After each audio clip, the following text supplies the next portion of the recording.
face-to-face, now they read matters. We dey talk with the young things where they touch you. Alright, good morning ladies and gentlemen. Welcome to FaceToFace TV again once again this morning. It's been a while. I hope you guys are doing good. Today in the studio, I have a seasoned friend and professional analyst, lifestyle analyst, a content creator, a very good friend of mine. Actually, please, Chastity, can you step and say hi to her? Good morning, everybody. My name is Chastity, and it's my honor to be here today once again. Welcome, sir. I am your favorite host, Mentor, and today we want to look at one of the trending and heartbreaking issues that is happening really around Abia State here. It's about the intruders that were chased out along the Enugu Harcourt Expressway by the Abia Harmonised Taskforce. So actually, I want to bring to your notice, I hope you also know, that is what we have invited you here today to help us talk about this whole thing. You know, yesterday a heartbreaking video came online where the Abia Harmonised Taskforce went to Harcourt Enugu Expressway to chase some of the traders who are trading along at the center of the express. You know, trying to make ends meet. You understand this situation, but then the idea of trading on this road, and we noted that from what the chairman of the Abia Harmonized Taskforce Abba area we said yesterday, he mentioned that these persons have been warned over and over again, yet things like this keeps happening. So, Chastity, I want to really ask, I know you have seen this video, you've seen several of them, and you also have seen, you reside in Abba, see situations like this. What do you think about this whole situation? Well, I will start from the video. Yesterday, when I saw the video, I was touched. It was very disturbing.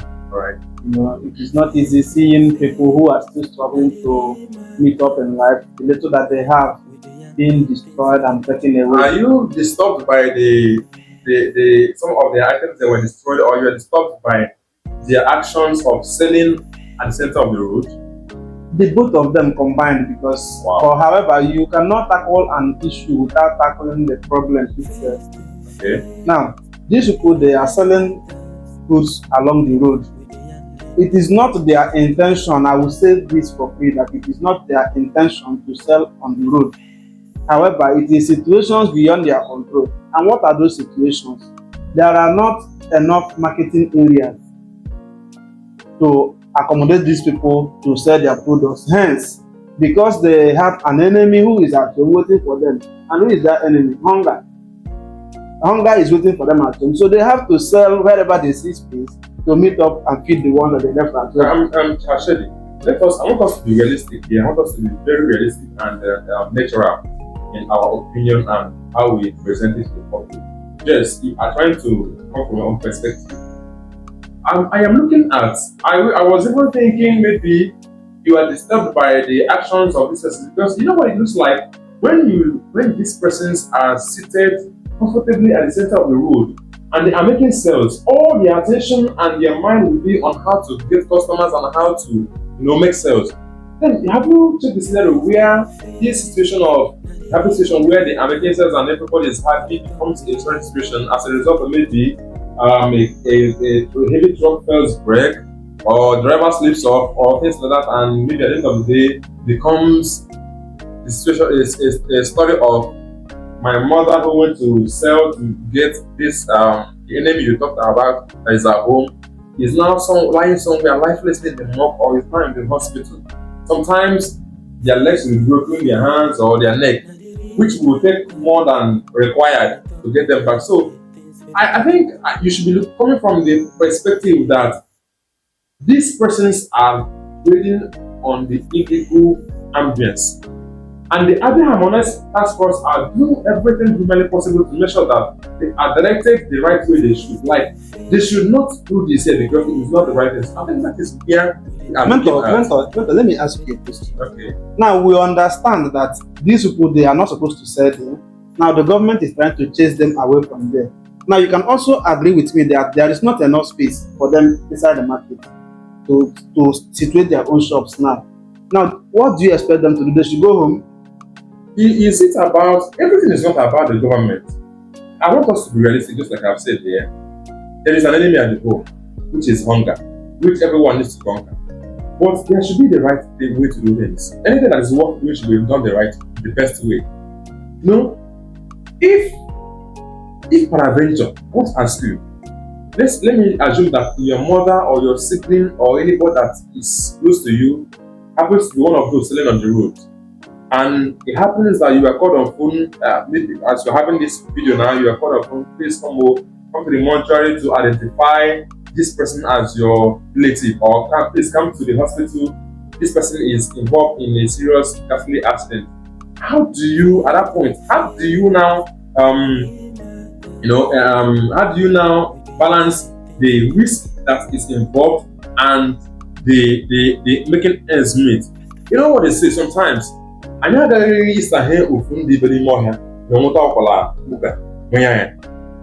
so we have to take the bull by the horn by making sure that things we do the right way.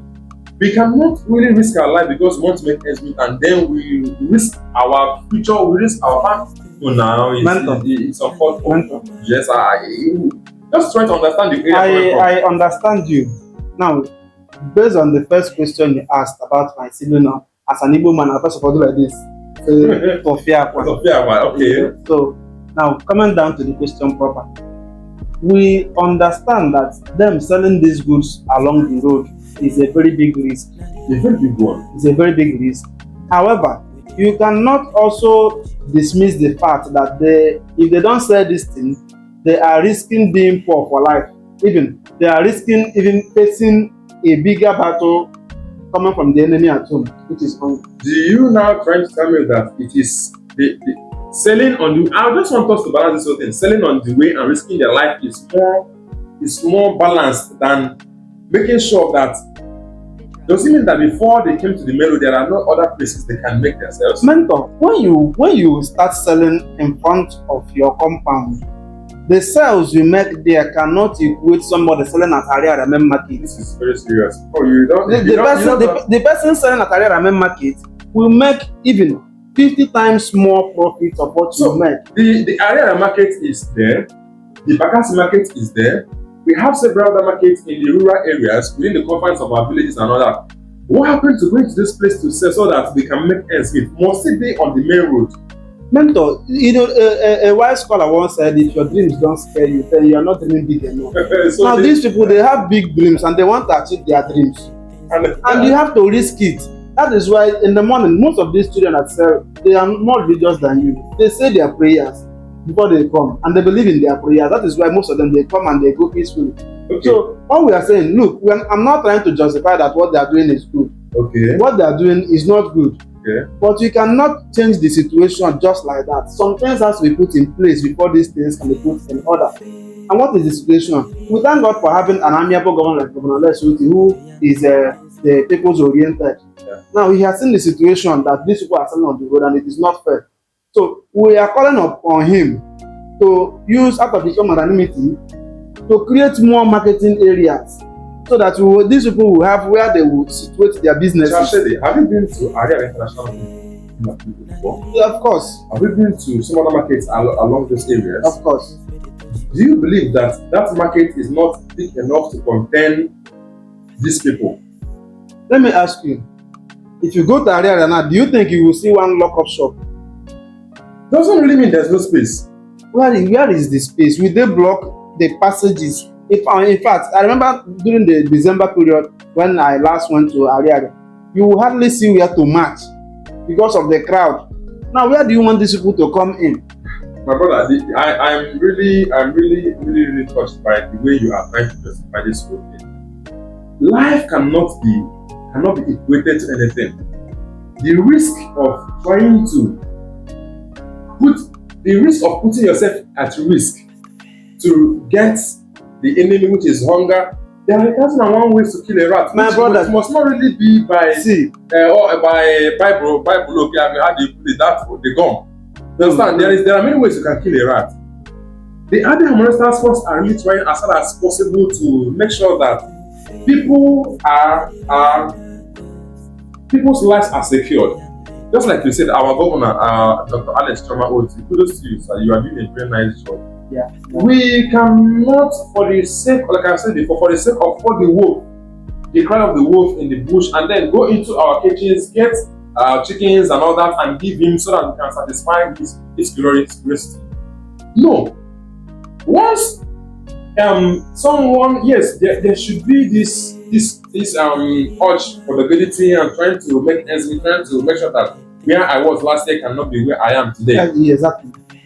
But it should be done the right way. I cannot imagine. Let me give you a scenario of what happened. I remember my uncle's wife some years ago. If you go to Are after Umeka Junction, there's this popular U-turn that leads to that they used to take those that are going to those that come back to Abia place. That U-turn very close to on that close to that station that place station that we work with. That area, they used to cluster there to sell plantain, corn, and all the rest of them. You know, one day something happened. A trailer was turning, and the buses coming down from Umuahia and all the rest of them, they lost control because they could not. They saw the plate, and all of them collided. You know what happened? That almost everybody in that line got affected. About 3 ladies, people, this I'm talking about are people that I know that are close to me, died in the instant. And that shock, my uncle's wife, she never believed up till now she has really recovered from the shock. Because when she remembers that this is her close friends, they died at the spot, she keeps giving her shock of her life. So I cannot, since that time she has ceased from that trading. Now, if on a normal if you have told her not to go there, she may see you as an enemy. So the same thing is why we are still calling on the I am still calling on the Abia Harmonised Taskforce to do more. It doesn't matter whether they are coming or whether they hear or they don't, they may not listen to you. Please keep going there to pursue them. If it means putting them in cell, put them in cell and make sure that they do the right thing. I think that is what it should be. Do you know that those people, the majority of them are the breadwinners of them? It doesn't matter. It matters. Who is not a breadwinner? When you are winning the bread and now the bread wins you, you know why you are saying why you are saying this is because you don't have children. No. If you have little children, everybody have responsibilities. When you are the breadwinner, and now at the end of the day the bread wins you. Matter, have you been hungry? It doesn't matter. Everybody has been hungry. Have you felt that motivation? Yes, hunger can make you do this, but do you know that this thing you're saying, among all of them selling their goods there, assuming there are 10 people selling along the road, you know, if something happens and one of them drops down there, you know, the remaining 9 will continue selling immediately. That is the problem, and that is why we need to do the right thing. This is to tell you the height of the situation. Now, what can be done? You can't just take these people away. When you take them away, if they are young guys, they can become armed robbers. They can become another thing in the society. So what you have to do is make provisions for them where they can stay and sell. That is what we are saying. All right, thank you so much. Dear listeners and our friends, please, we understand we are not trying to, this is our own objectivity and our point on this. We're not trying to condemn the act of selling and trying to make ends meet, but it has to be done the right way. I think with the right channel, through this, the state government, this video can also reach them. If we share this video and through other channels, we can write to them and then tell them that maybe some of the confined, the rural pages don't have the possible means of trying to maybe a market. So we can write to them and then through the right channel and make sure that this thing reaches out to them. But then, however, what is good is worth doing best. We shouldn't try to risk our life trying to make things. However you are doing, 2026 has come to stay. Your life is in your hand. You are the master and the planner of your life. Apart from God, you are the next person who knows how to drive your life. Drive it the best way and make sure that you don't risk it trying to get the ends meet. Thank you so much for being part of this show. We will see you next time. Yeah, thank you. Face to face, now they read my